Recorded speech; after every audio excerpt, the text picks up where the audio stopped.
Hello, everyone, and thank you for joining us. Thank you for taking time to stop by on a Friday afternoon. We do not take that for granted. Before we begin, our keynote speaker today is Jane Breckenridge with the Euchee Butterfly Farm. We want to take a moment to let Lauren talk about the special announcement and share a video with you.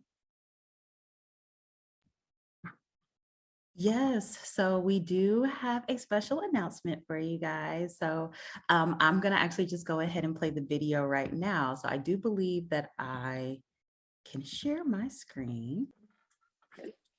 Hello, everyone. We are so grateful for all of our wonderful audience who has attended the Women's Virtual Series.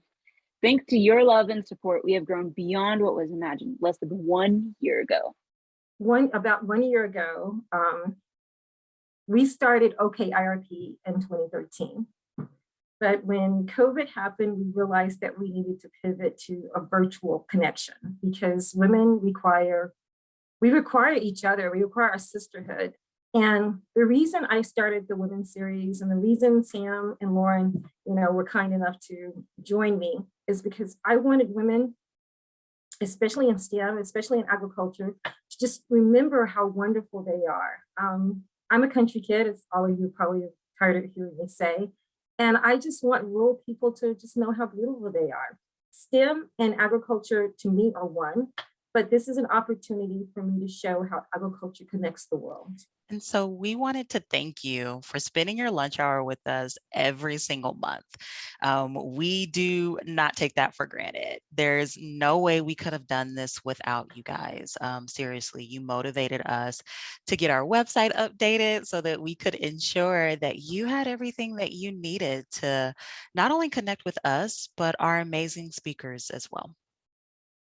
So this is where I'm supposed to talk about the early stages. Many of you may or may not know, the second one almost didn't happen. So again, this goes back to sisterhood. The first one went off perfect.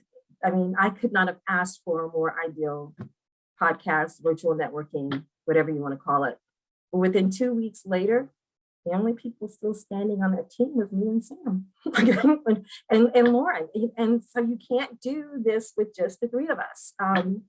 And Roxanne Griffith, who, as everybody knows, is a rock star in my mind and a mentor of mine, she said, you got to do it because if you don't, you'll always wonder if you could have done it.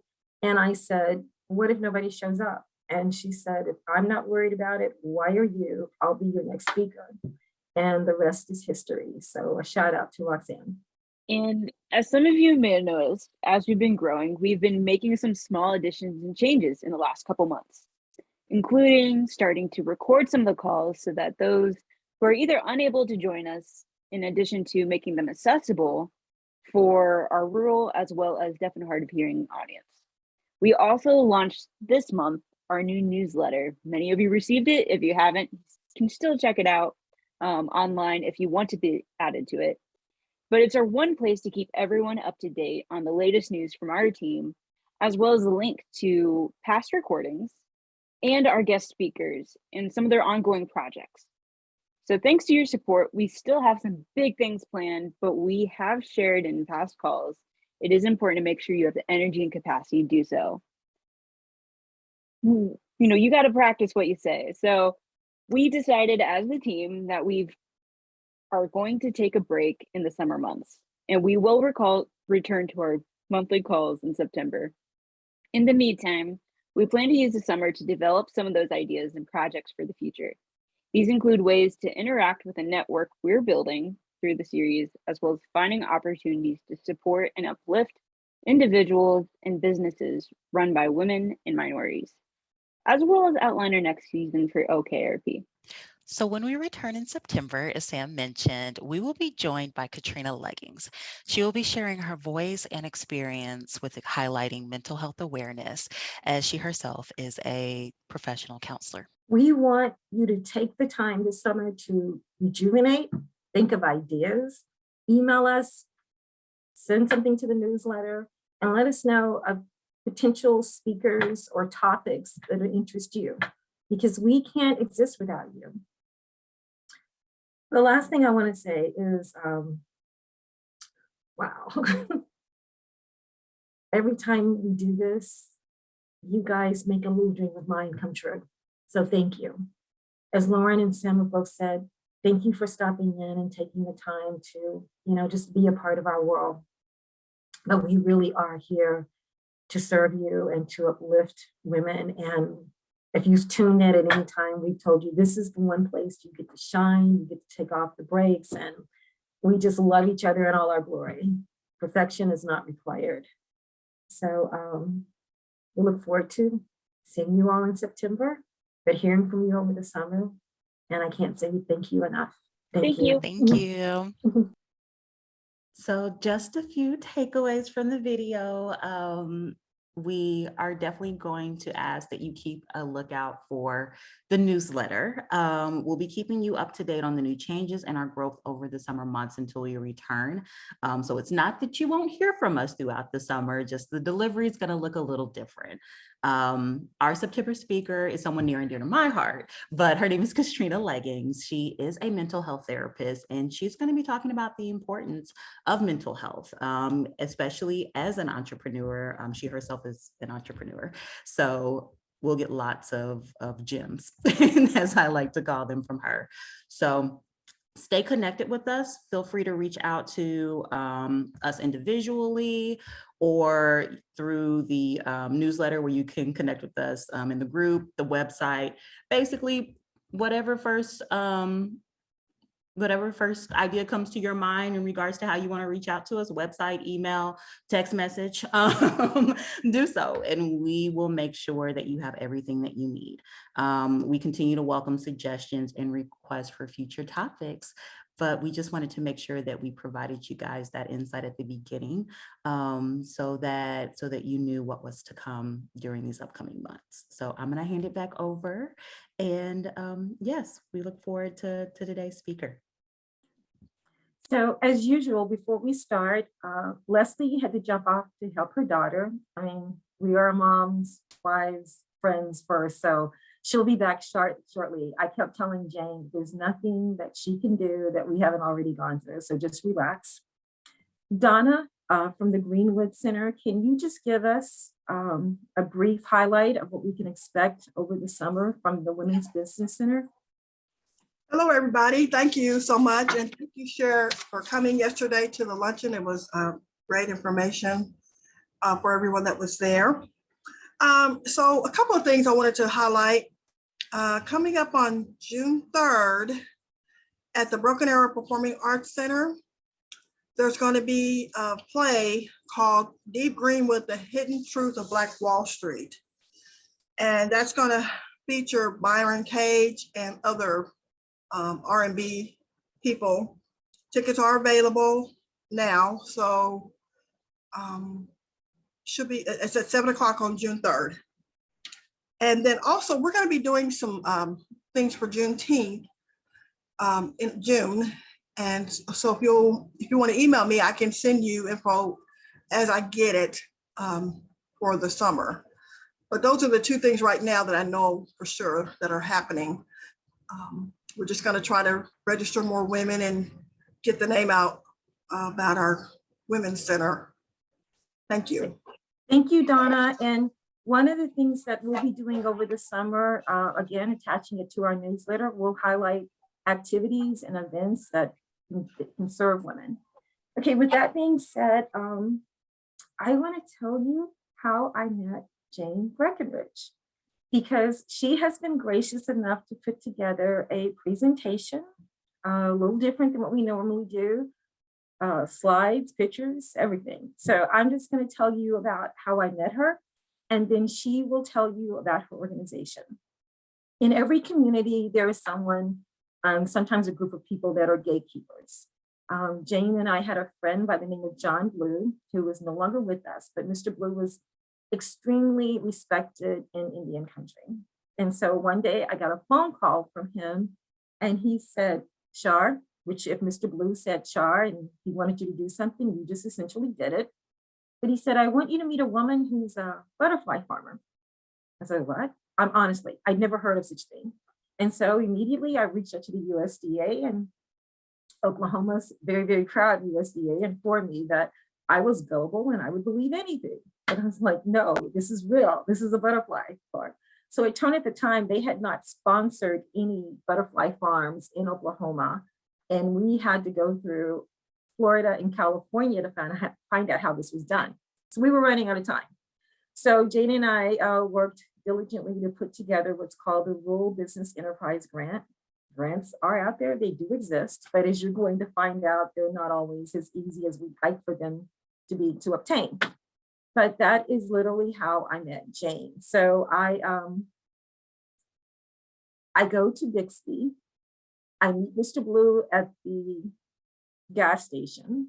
We drive through this really beautiful neighborhood, and suddenly we're at a barbed wire fence. I have no internet access. I have no phone access.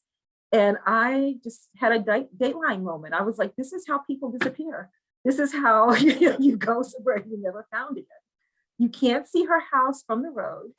And so again, Mr. Blue, he opens the gate, we drive through, and of course, beautiful home, beautiful land. And the minute she opened up the door, we became friends. But she's taught me to believe in the impossible. She's taught me to trust myself. And I consider her a sister.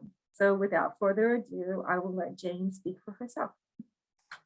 Well, thank you. Thank you, Shar. Thank you, thank you, thank you. And thank you not just for that really kind introduction and for our decade of sisterhood, but just for making all of this possible for me. And, you know, just really a blessing that I can never, ever, ever repay. And, you know, all I can do, which I think you would support, is try and pay it forward, you know, and give other people a chance. So, all right. So it being Friday afternoon and everything, I thought you all might like to see some slides and kind of do a little more presentation style and just sit back and relax, and we'll look at stuff. So I'm going to try and share my screen here. If it does not work, then we will try something else, but hopefully this works. And we will go to presentation mode maybe. All right, can you all see that? Good. Okay, good. All right.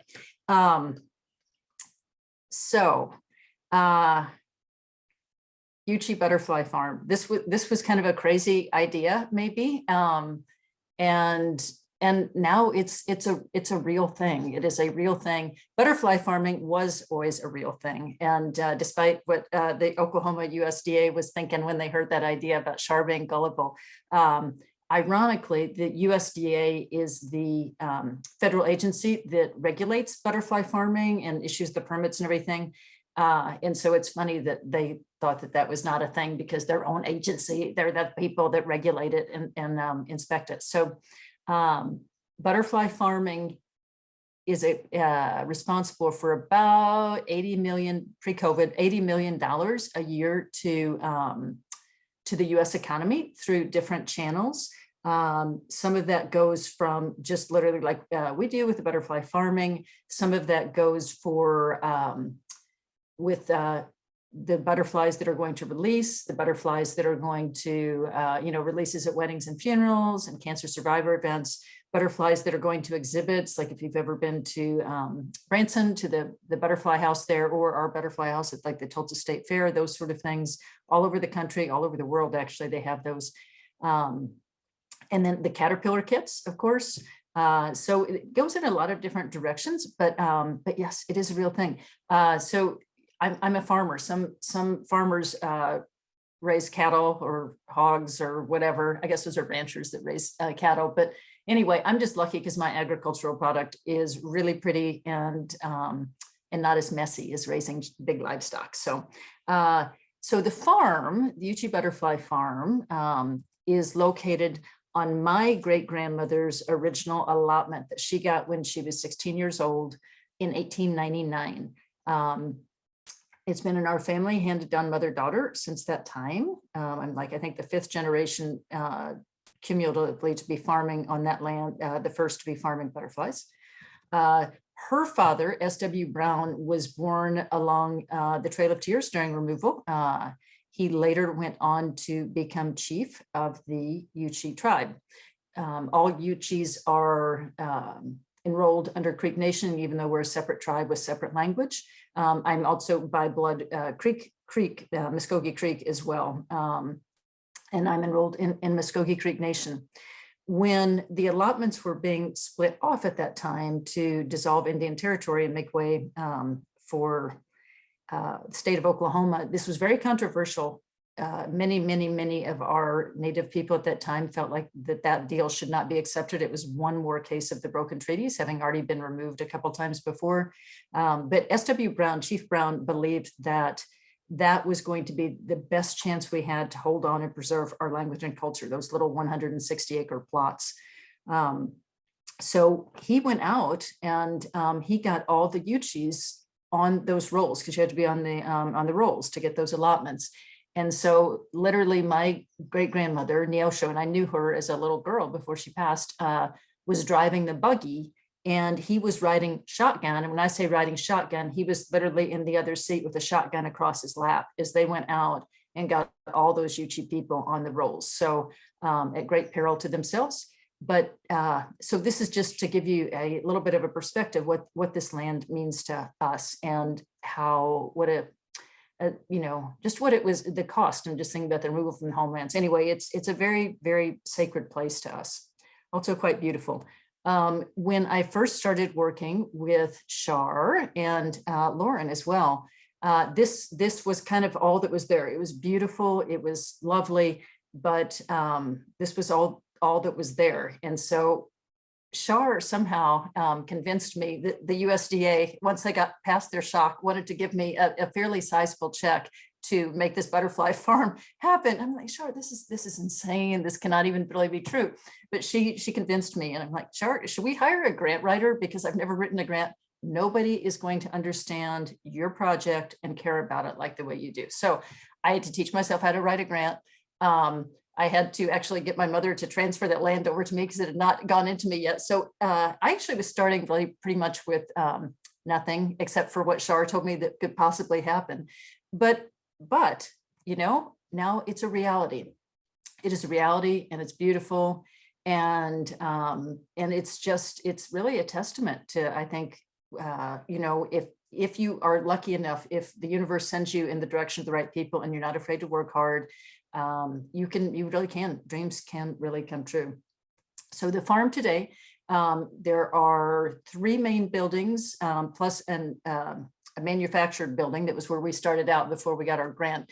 The grant went through a long, windy road, and we do not have enough time to talk about that today, but suffice it to say, man, there's no free lunches in the world. And it was even beyond the initial thing of securing it. It was quite a thing to actually make it happen. But in the meantime, we had a generous donor, who's my mother, who believed in the project, and she bought us a used double wide. And so we just started there when we had nothing else, and we're able to grow and make it happen. So the farm, we've got the 3 new buildings and an outdoor flight house. That's the outdoor flight house in the season. That's a 35 by 80 foot netted structure. There are thousands of butterflies in there, and it's landscaped with all sorts of pollinator plants and native plants. There's a big water feature. It's really, I mean, I've been doing butterfly exhibits for 25 years or longer now. It is really spectacular. It's anyway, it's like walking into a Disney movie, because I mean, they're just everywhere and they're happy and the flowers are so beautiful. So it's a really nice little structure, as you can see there. We also have an indoor flight house. It's 40 by 40, and it has butterflies in it as well. Palm trees, the whole thing. And so that's nice because we can go year round with that, and it expands our capacity to continue to host groups and do education year round. So that's an important thing. The indoor flight house also doubles as a meeting space for meetings. We also have a dedicated building just for meeting space that is 40 by 60. It has good high-speed internet, AV capability, everything you could possibly want. It's nothing fancy. I mean, basically these are glorified pole barns because everything was done in the cheap, but it's a really, really nice space. And we use this for all sorts of training events for our tribal alliance for pollinators, for our youth education, STEM education, eventually we will be using this for special event rental, for corporate team building. Actually, we have weddings. I have people that are bugging me about quoting weddings for their, I mean, I shouldn't be complaining, but it just, we've got a lot going on, but it's a nice space. We also have 3 greenhouses that are outdoors, I think three. And those are really important because we not only raise plants to raise butterflies, but we also do habitat restoration with tribes throughout Oklahoma. And we consult with tribes throughout the country on this. We have a partnership with Minnesota. We produce plants for them as well, the tribes up there. To date, we've worked with 62 different tribes on habitat restoration efforts. So right now, as far as I know, we are, even our little tiny farm, we are the largest producer of native plants in Oklahoma through our greenhouses. And which, when you consider, you know, the level of staffing we have and the resources, it's kind of amazing. The greenhouses are also really important because they're a training site to provide that STEM education to our youth, particularly our Indigenous youth. We work with Muskogee Nation Summer Youth Works program. These are Bo and Bryce that started with us, gosh, I think 3 or 4 years ago, and as summer workers. And they, because of this, they've decided to major in conservation at conservation management at College of Muskogee Nation. So anyway, it's been nice, and they've continued to come back every year and become dear friends to us.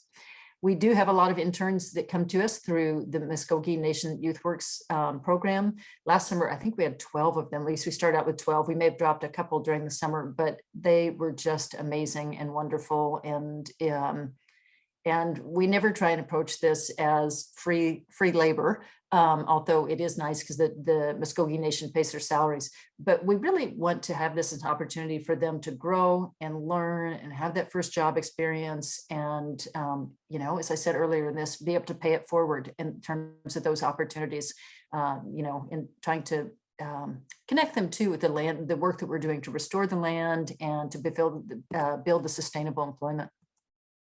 The greenhouses are also another place where we do teaching and training.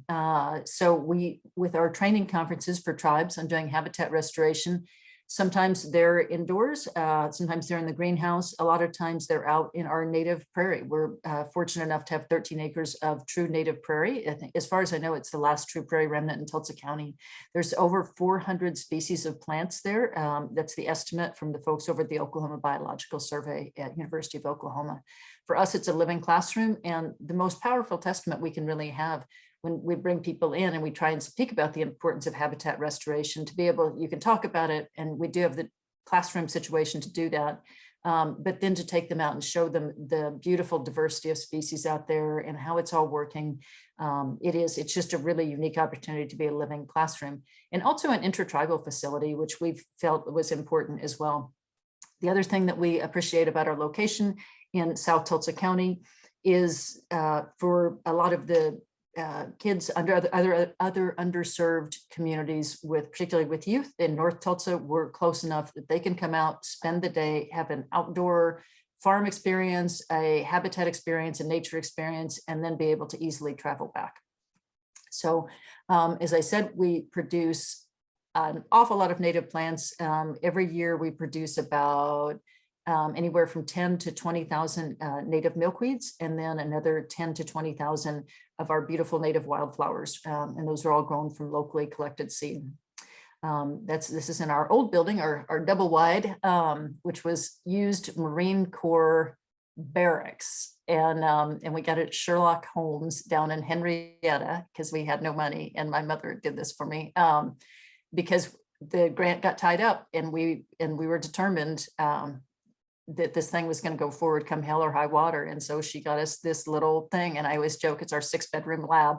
And actually we have 2 employees right now who are living in there because they both had bad breakups and they needed a place to live. It's like, okay, I guess you can go live in there now, and half of it. But it's also the half that's not being used for our sad employees is the home base for our nonprofit, because we're fortunate enough, we have not only a working farm, but we have a 501c3 nonprofit that is the home base for all of our conservation and education work. And so we're fortunate to have both entities there. And our 6-bedroom lab gives us a home to do that.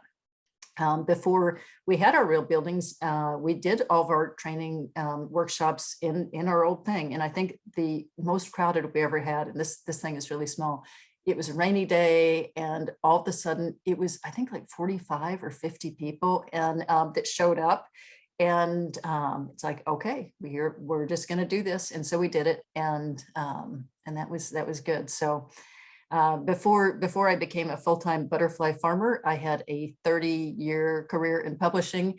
And I also overlappingly besides being butterfly farmer, we exhibit butterflies at fairs and fairs in different places, shows across the country and across Canada. So I always only halfway jokingly say I'm also a carny because it is. That's how we support a lot of our efforts, is by working at fairs. So as a carny, you never say never, and and you just get the job done, because that's the way things go when you're a carny. So that was a fun day though. That's at the Tulsa State Fair. We really like being able to do this, partly because it's a little bit of revenue to support the work that we do the rest of the year that doesn't pay very well, but also because it's a chance for us to do conservation outreach and education outreach to people that otherwise might not be seeking that out or have the opportunity to have it. A lot of times we see, because just the urbanization and things changing in society, kids will come in and they've never seen a butterfly in the wild, or they've never caught a snake or whatever, a frog or anything like when I was growing up, we all did. So when these kids come in, it's really interesting to see them be able to interact with a quote unquote wild animal for the first time in their life. So it's pretty cool. And it's a nice opportunity to be able to engage kids that way. This is down at the Houston Rodeo. If you're familiar with that one, that was one we did down there, and for them a few years back. And that was it was a parking lot. I think it's the Astrodome parking lot. And they're like, this is your space. And it's like, again, carnies. Okay, well, we're going to get some AstroTurf, and we're going to get some plants and giant palm trees, and we're going to make it look beautiful, because that's what we do. So the flagship program at the farm is Natives Raising Natives. And we launched this about the same time that I met Shar, maybe right before that. It's using butterfly farming to accomplish 3 goals. So the first goal of the project is sustainable employment for our Native people, or specifically our Muskogee Creek Nation citizens. We provide all of the training, all of the supplies, all of the equipment, everything they need at no cost for them to raise these butterflies at home. And then we agree to buy back everything that they raise. So there's no risk to them. Most of our farmers are from Ofuskee and Hughes counties, down there south of I-40. That's a more economically depressed part of our reservation. Persistent poverty counties.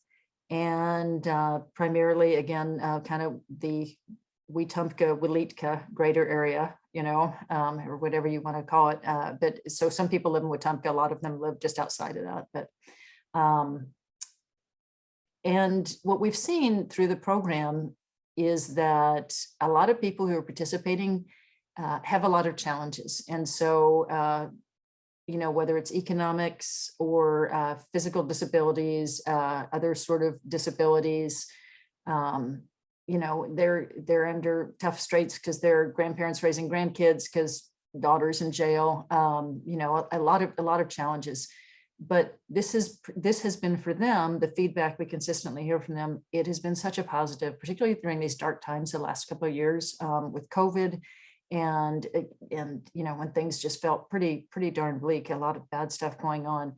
The butterflies gave them something to do that felt positive, and so we were happy to be able to do that. We also have a coordinator funded through USDA 2501 program, a full-time coordinator, because one of the things we realized is that a lot of people who need this program have transportation challenges. It's a fact of rural life. So the coordinator can go to their home, drop stuff off, pick stuff up. We have funding in that grant for travel scholarships and a bus to bring them to training events. We want to reduce the barriers, eliminate the barriers that are preventing them from in participating.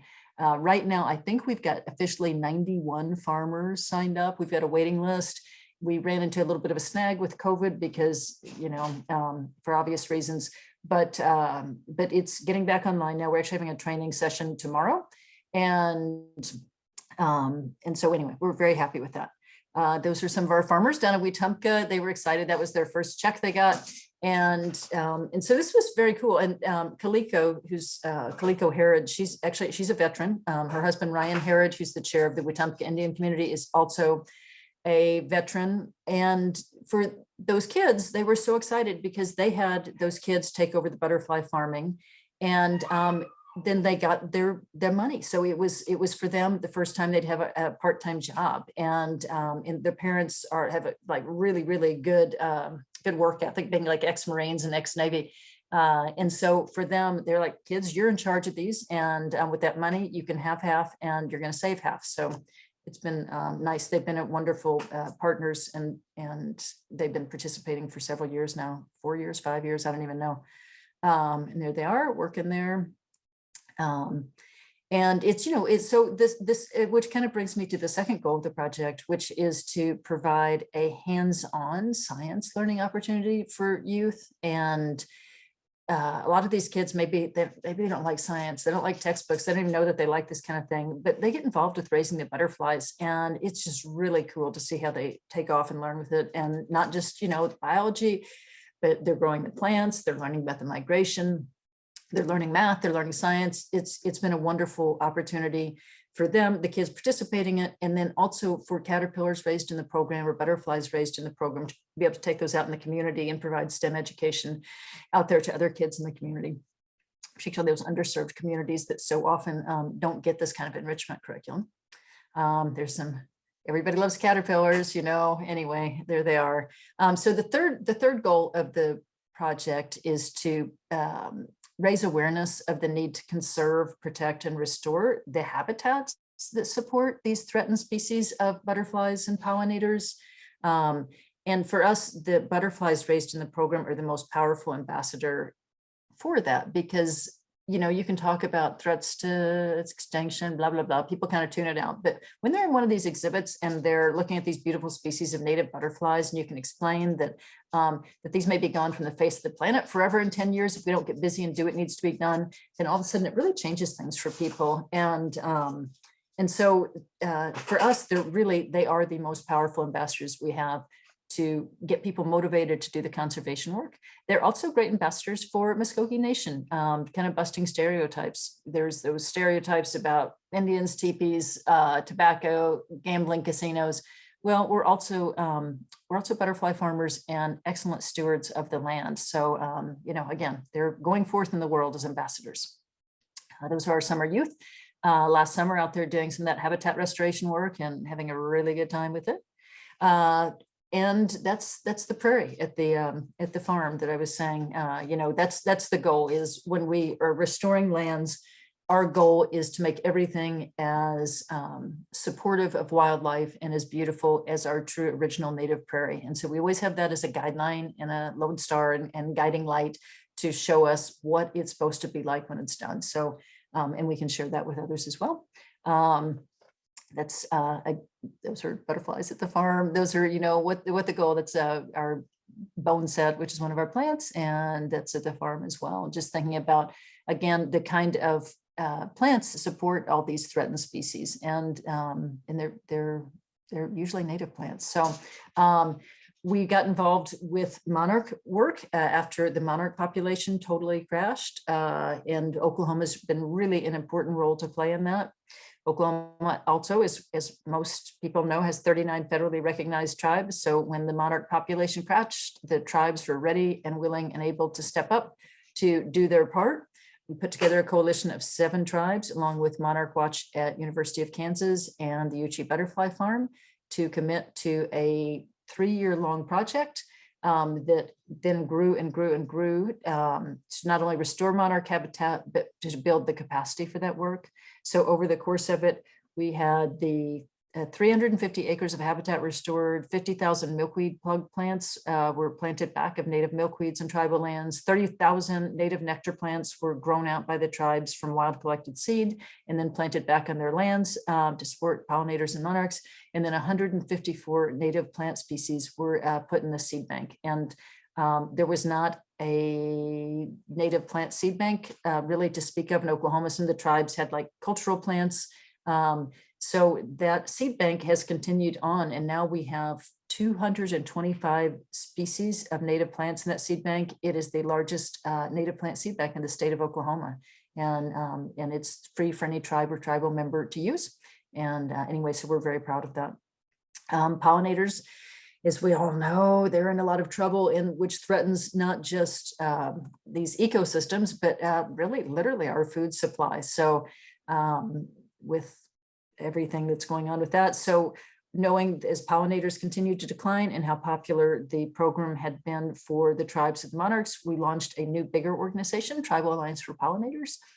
To date, we've worked with 62 different tribes, and we support not just, we assist tribes and tribal members with restoring native plants to their lands, and whether they're doing that to help pollinators, to help monarch butterflies, for cultural reasons, whether it's culturally significant plants that are disappearing, or because it's just a value for many of the tribes and indigenous people we work with, that, you know, one of the most profound assertions of our sovereignty is how we treat our lands. And so having the land base, having that cultural commitment, you still need the technical skills to know how to do this. So what we've, again, tried to do is just reduce the barriers. So we provide, and this is all free, we provide hands-on training workshops, we provide conferences, we have our seed bank, we have a lending library of equipment and tools that they can borrow. We also have a lending library of books. We've got a whole online resource at our website with how-to videos. We've got archived webinars.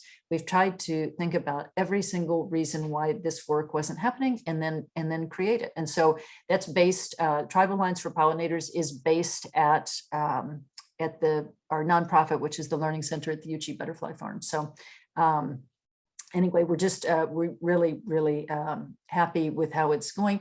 Just on Monday this week, it's been a long week, the National Tribal Air Quality something conference was in town. I think the Muskogee Nation was hosting it. And those people all came out to the farm for the day, for the field trip, and to learn about the work. And, you know, we had people from Alaska and California and New York and just tribes all over the country, and to see how they were engaging with this work that tribes in Oklahoma were doing. It was just really nice. And we try and have a goal of doing that, being a nexus and a safe space where tribes can come in and work together and share resources, but also where non-native entities can come in and provide and share those technical resources or financial resources.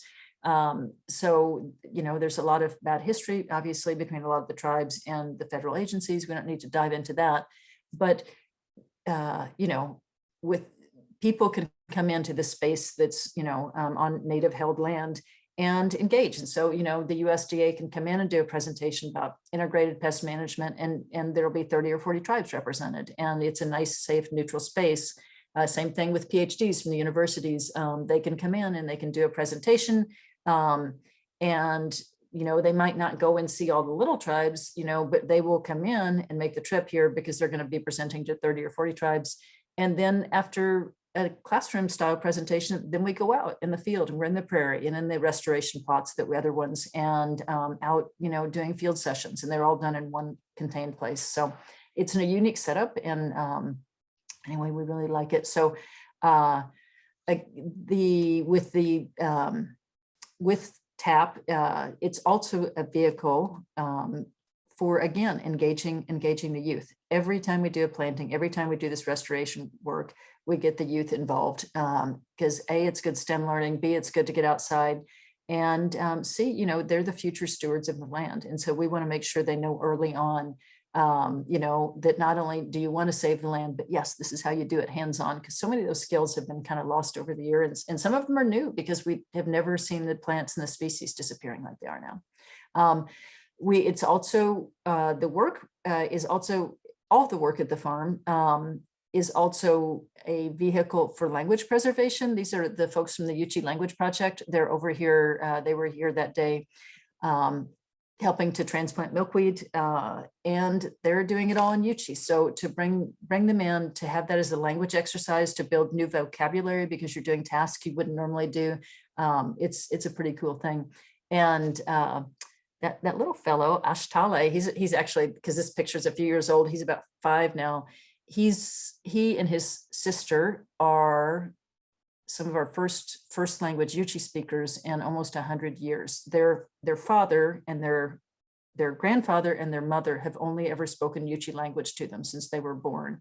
And it's just really cool. So last fall, we had them come in, Euchee Language Project and Dr. Richard Grounds, to talk about how they integrate monarch conservation into their language preservation program.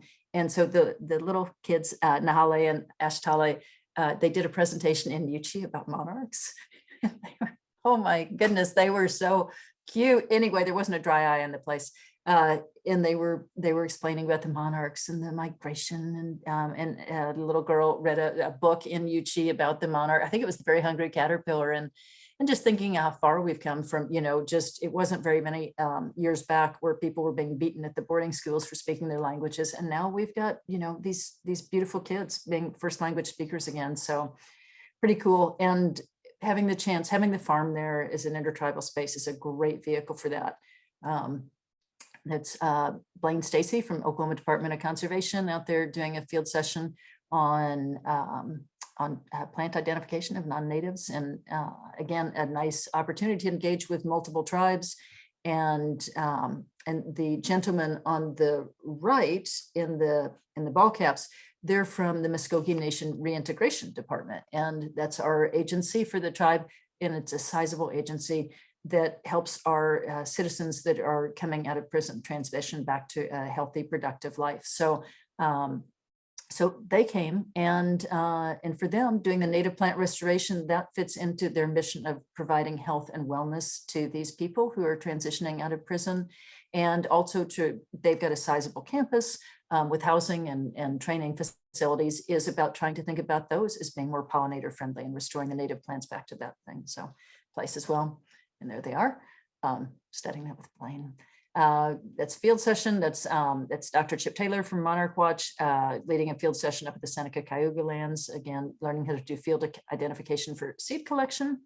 And one of the cool things about it has been seeing how this project with the Tribal Alliance for Pollinators really does bring different entities together, native, non-native, different tribes, intertribal. And to me, it's just a great model for, what we can do moving forward if we all work together. It's Rhonda Sellers from Chickasaw Nation training Ryan Herod from Muskogee Nation about how to stratify plants. It's David Carell, Chickasaw Nation, again, leading a training session at the farm. College of Muskogee Nation, that's one of our conferences. That's our meeting facility. That's the indoors of it. Again, it's a really nice setup for doing training. And kind of which brings me to, I think, what I was supposed to be talking about today before I wandered off into the weeds, as it were, is just about female entrepreneurship and supporting each other. And as tagline there, a long journey made possible by those who came before us. And for me, in thinking in present day, thanking people like Shar and Lauren, who've been so supportive for me on my journey, but thinking about how none of this would have been possible without those strong women that came before me. So my great-grandmother, Neosho, the original Alati, she was really an incredible person. And she stayed out there at the farm till she was well into her 80s, out there chopping wood every morning for the wood stove. Most of the time she lived there. I think finally the REA came in and did electrification in the 50s. They never had running water in the house. Because she became widowed fairly early, she ran that farm. She ran cotton, she raised the corn that fed the hens, that, did the eggs, sold the eggs. She was she was a farmer there a long time before I was. And my mother always talks about being a little girl down there, and she'd spend summers with her grandmother out there in the summer in Oklahoma in this old rickety house with no running water and no electricity and no car. And so when they needed to go to town, Neosho, my great grandmother, she always wore her, her pantyhose and her dress and everything. And she'd put on her hat and her white gloves, and they'd walk a quarter mile down the lane, the dirt road, and they'd go up to the highway and they'd flag down the Greyhound bus, and then they would go to town. And my mom and my uncle talk about just their earliest memories being down at the farm is like waking up and hearing her out there chopping that wood and splitting that wood for the cook stove to make breakfast. So just thinking about the fact that she chose to hold on to that farm when she could have sold it and had some money and lived a much more comfortable life. But, she didn't. And, she's a person who led the way.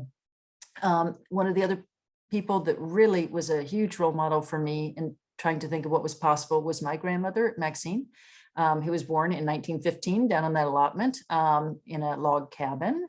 And after Depression, sent away up to Haskell to the Indian school, which was terrible. And she ran away twice. I don't think she actually ever graduated high school with all of that, but she went on to have this amazing career. And at a time when people didn't do that, there were just so many barriers. But her husband had some disabilities. He was a wonderful man, but he had some disabilities, and she had 2 little kids to support. And so she started a career. And so she went into publishing, and she decided she was going to work for the Tulsa Tribune. And so she just decided this, and she just kept on showing up, and they're like, Mrs. Aker, I'm sorry, we don't really have a job. And so finally they interviewed her, and they said, well, do you know shorthand? Yes, I'm taking a course. Oh, well, how long have you been studying it? Well, I started yesterday. So anyway, she was great. She sold real estate. She made all of her own clothes. She was a fantastic cook. Anyway, she was just really an amazing role model and just like a second mother to me. And one of the other cool things about her in the 1960s, she was part of the American Businesswomen's Association. She was the president of the chapter, and she was named the National Businesswoman of the Year back in about 1967. And so her husband had retired early, and she worked in publishing, and she had this fantastic career. And I think, it's a lot of ways, what's kind of inspired me to think about, this is normal, and you can do anything you put your mind to. That's what she always said, is that if somebody else could do it, she could do it too. She may not be able to do it as well as they could, but if somebody else could do it, it could be done. So she was just really, really lovely person. And again, just going from a log cabin to being, businesswoman of the year. And by way of another story is when her boss, Mr. Mattoon, retired back in the 60s. She was number 2 in the department, and he's like, whatever, do you want this job? She's like, yeah. And then he came back from meeting with the boss of the paper at that time, and he just wouldn't talk. And so she later found out that that the paper owner had said, no damn woman is going to be head of a department while I own this paper. And that was that. So anyway, things have come a long way. And then fast forward a few years, I actually did get to be head of a department at a publishing company. And so kind of a sweet victory for all of us, doing it for all of us, which kind of, brings me to thinking about this. I've made this as the title, but it really is true. What working with butterflies, what it has taught me about trying to be a female entrepreneur, or trying to go out there and chase those dreams, those successes in a world that a lot of times it's not very welcoming and easy for any of us, particularly. Anyway, there's just a lot of challenges there. I don't have to explain that to any of you. But, for the butterflies, a lot of their life, almost half their life, is spent as a caterpillar. And I think that they're very beautiful in that stage. Not everybody sees them that way. But the big difference is that during the caterpillar stage of their life, so to speak, both metaphorically and literally. Their job is to consume, to get knowledge, to get resources. And it's slow because they got very, very short little legs and they don't have those advantages, but that is their job. They're going to increase their mass by over 2,000 times in less than 2 weeks. That's like a baby going the size of a school bus. So they've got to slog through literally the dirt. They're out there trying to get those resources that are going to enable this next chapter of their life. And then pretty soon they kind of feel like, I'm just going to hang it all up. I can't do this anymore.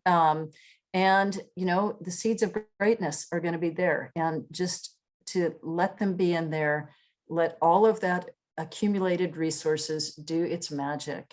And then on the other side of it, you know, then all of a sudden you have the graceful, beautiful butterfly that not only is it beautiful to look at, but it's got that mobility. You can literally soar and go anywhere. If you're a monarch, you can literally fly from Canada to Mexico and find your way there because you've got that sense of purpose. That's what they do, not just getting to Mexico, but getting to the overwintering grounds, their ancient homelands. They can, which is less than 10 acres in totality. And the monarchs that make the migration in the fall, they don't have an obvious way to know where they're going. Obviously, they know where they're going. None of them has ever been there before. Their great-grandparents left there months and months and months earlier. Yet somehow this butterfly, after spending all this time with these tiny legs, grubbing in the dirt, trying to get the resources, going through that transformation, and then suddenly finding those wings, is going to have that sense of purpose. And she's going to know where she has to go. And she's going to make it there by the millions. And knowing that that happens in nature, it happens in life too. You know, if we will let it and be strong and brave and not be afraid of hard work and not be afraid to, you know, be in the dirt and running around looking for something to eat on days, even if it feels very hard. There is something so beautiful at the end of the journey for all of us when we do finally find our wings. So, so Sanle Kayasota and Mado for letting me rail on about this today. This may not have been what you wanted on Friday afternoon, but evidently it was what I felt like I wanted to say. And my final word to you all is find your wings, you know, and they'll be so beautiful. Trust yourself and beautiful things ahead for you. So, and there we are for our website, nativebutterflies.org, if you would like to learn more about the farm. Okay. Jane, thank you. Oh, you're welcome. Of course, we will open it up for questions and I will say what everybody's thinking. No, this is not our normal event, but it's beautiful. And I can tell you that the only person that has left is because she had to. So she has requested that we share the recording and her daughter needed her. That's literally the reason she left. So with that being said, while Lauren opens it up to questions, I have a couple of questions that have been prepared for us. You kind of told us, but I'm going to ask anyway. Who are your mentors? Who inspires you? And they don't have to be someone you actually know, and they don't have to be alive. You can choose any time. So I think I have been blessed to come from a long line of very tough women, you know, and so I talked some about my great-grandmother and man, that role model. And, you know, not only was she tough, but she had such a generous heart. You know, she cared about people. She always used that land for good. Even her little house, you know, there was always like people staying there, you know, extended family, friends, whoever. She always used whatever resources she had to try and help her community. And so, and again, with land preservation, her holding on to that at all cost, you know, so that's a big one. My grandmother, Maxine, I was very, very, very close to her. I still miss her every single day. And so she was a tremendous role model that a woman could have a career, and that was normal. That was perfectly normal. And that wasn't like an indulgence. She was out there feeding her family and being successful. And she was so smart. You know, had she lived in a different time and been able to go get higher education, man, I can't even imagine what she would have done. But, you know, to see that as a model that, yeah, a woman can be, you know, a provider and all that. And at the same time, kind. And, you know, she was also, you know, she wasn't she was such a shrewd business person and such a go-getter, and read the Dale Carnegie books and, all that. She was really into that. But, she was also just very, very kind and took care of babies and, and cooked. She was an amazing cook, and she gardened and she made clothes and she sewed, and she was always gentle and always took time with the kids. And anyway, she was a lovely one. And then the other one, truthfully, my mother, because my father divorced her when I was about 3, and there she was with 3 kids and no college degree, and Oklahoma at the time. She couldn't get a credit card in her own name. She could not get credit in her name. I don't even think she could open a bank account in her own name, because that's the way it was back in the 60s. And so she went back to school, and so I would go with her, she was at TU, and stuff. She would go and take the lab classes, put me in the corner. She told me to shut my eyes when they were dissecting the cats and stuff. But, I would go to lectures with her. I would do everything. And so again, seeing her, and then she got her RN, then she got her BSN, and then finally she got her master's, and she kept on going and going. She was in her 50s before she got her master's. And again, seeing what she did, and then seeing the work that she did. She taught nursing at Tulsa Community College for 20 years. And she was the joke. This is sort of like unpleasant, but whatever, in a way. It's not, it's whatever, irreverent.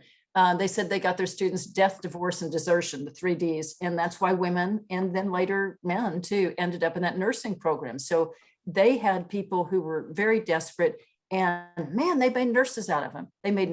So they had a good job and a good income. And that RN program, it was a 2-year program then, they had the highest board passing rate in the state. They had a higher rate of passing the board than the 4-year program at OU. So seeing that commitment and community and achievement, I think I would have had a harder time envisioning what kind of future and what the possibilities were had I not seen that firsthand. And they did it through adversity, and because they had to. And I think that's another lesson for me too, is just when I was thinking about this before today, a lot of the things that turned out to be really good in my life, they didn't really start. I was highly motivated, even like going to get the RBEG grant. We were having a little downturn in our business. It was a little recession, and it's like, we don't have any clients right now. We better get busy and do something. So, things that sometimes feel like really horrible at the time can be exactly the right things you need to propel you forward to the future. And just not being afraid, I think the universe has a plan for all of us, but it's not like Amazon.com. Nobody's going to bring it to your front door. You're going to have to go out, and you're going to have to do the hard work and find where the plan is. And you have to work a lot of hard hours, but just having faith in yourself and the universe, and that your sisters are going to take care of you too, and help you, and that we're all going to help each other along the way. I thought it was funny when you said, you just got to show up, because there are times when Jane will call me, and I'm glad my mom's gone from this part of the call. Jane will call me, she'll say, "Where are you, Shar?" And I'll tell her where I am, and she's like, "Really?" Does anybody else know you're there? And I'm like, "I will call you when I get home." Okay. And even, my daughter does the same thing. They're like, "Let me know when you make it home." But part of that is because when you work in agriculture, so much of where you have to go is, rural community. And, Jane can speak to this. When you grow up in rural community, you really don't know you're only supposed to have one job. You don't, because there's no plumber to call to do it. So you have to learn how to do it. So my next question, I think you've already answered, but I asked every woman speaker this. What does balance look like to you?